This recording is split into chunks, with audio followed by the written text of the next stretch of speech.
Hey guys, it's John here from Spa Guys. Today we're going to be installing another dual zone PDC swim spa. So for that type of tub it requires two 60 amp disconnect boxes. As you can see, we've already completed one here.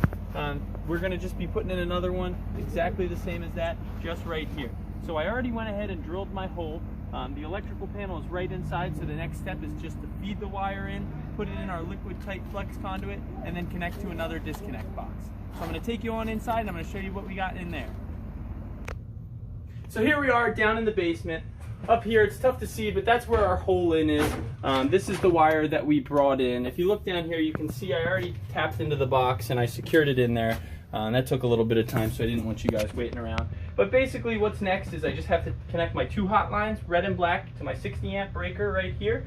And then I just have to bring my neutral and ground to the appropriate bar inside of the box here, and that's our connection for here. Obviously I'll tighten this up, make it look pretty, tack it to the wall, tack it to the ceiling, and then we'll move back outside to put it in that liquid tight conduit and seal it up with silicone. Alright, so I'm just about finished up down here. I made all my connections in the box. I've secured this line down. It's nice and tight. As you can see, there's quite a bit of slack in here, the hot lines. I do that intentionally just in case the homeowner ever has to upgrade their panel, or maybe they need to move breakers around in here. I just want to make sure that they're not stuck with it here. So I always leave a little bit of slack. And now we're just going to move outside, seal up the hole there. I'm going to pop this cover back on, and we're going to get to work on the swim spa. So here we are, the panel's back on. You can see our two 60 amp breakers right down here, obviously in the off position because we haven't connected them yet. But that's it for down here. All right, so the next step, now that we have our wire poking out and it's all connected inside, is to put up our hot tub disconnect box. So here we have a Midwest 60 amp GFCI. Oh, if I can get this out. That's going to get mounted on the wall, a similar height to the first one we did. It's probably just going to go right about there. We'll make all our connections inside of here, and then we're going to put our line in the trench that was dug by Andre over there, and then we'll make our final connection in the hot tub and get it up and running. Here we are back outside. We now have our disconnect box mounted to the wall. You can see all this mess of wires here, but right here is our wire from inside coming right out the hole. This is that liquid tight flex conduit I was talking about earlier. And these are our wires, our two hots, our neutral, our ground, and then here's the wire going to the hot tub. Same thing, two hots, a neutral, and a ground. We're closing the trench now. I'm going to make my connections in here. We'll come back, show you this, and then we're going to get to the hot tub. Okay, so back to our disconnect box here. I have it all wired up properly.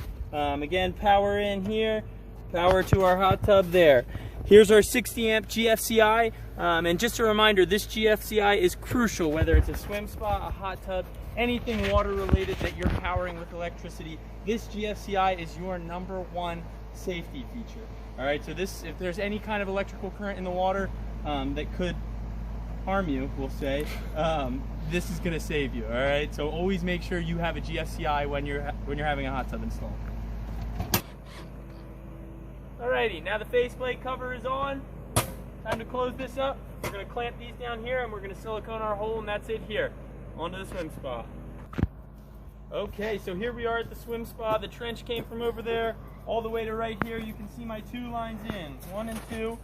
These are to provide power for both of our packs. We have one right here that controls the hot tub side, and then we have one over here on the side that controls the swim spa. So I'm gonna pop these open, and I'm gonna make my connections, and we'll be back. Here I am working on the swim spa pack over here. As you can see, it's just like our two other boxes that we were working on earlier. We have our two hots, our black and our red, our neutral, and then our ground. Right in here, you can see it. They make it nice and easy for us. It's labeled. I bring my neutral in up top, then my hot, then my next hot. The ground is a little different. I actually poke through the exterior of this box to our ground bar outside, which has all of our pumps, the ozonator, any other piece of machinery in here that needs to be grounded, is grounded out to that. Over here we have another pack, basically the same thing, a little different.